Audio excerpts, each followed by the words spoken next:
សម័យអង្គរជាសម័យដ៏រុងរឿងបំផុតនៃប្រវត្តិសាស្ត្រខ្មែរប្រជានារីរស់នៅបានសុខដុមរមនាព្រះមហាក្សត្រគ្រប់ព្រះអង្គជាពិសេសព្រះបាទជ័យវរ្ម័នទី7ព្រះអង្គមានប្រាជ្ញាញាណដ៏ឧត្តមឧត្តមគ្រប់ផ្នែករួមទាំងស្ថាបត្យកម្មសំណង់ប្រាសាទនានាជាច្រើនទឹកតាំងស្នាដៃដ៏ល្អប្រណិតទាំងនេះបានបន្សល់ទុកឲ្យយើងគ្រប់រូបគួរជាទីមោទនភាពស្មារតីអ្នកចំបាំងខ្មែរតែងតែខ្លាំងណាស់ចង់តតតា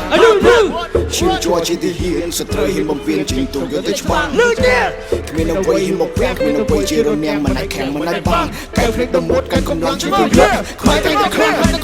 អ្នកគឺចង់សាជាជំនសូនខ្មែរយើងអត់អាចជាតែពូជាតែក្បួនហូបតែបុរសមិនសល់គេដំណើរខ្មែរយើងអ្នកក្រោយទៅតែថៃហើយនឹងថៃរួមនឹងនឹងគុណដោយតាពីមុនស្ត្រីបងមកគ្មានអ្នកណាហ៊ានកវ៉ែលើតែប្រណំសពតែប្រខែ So they were back to the south.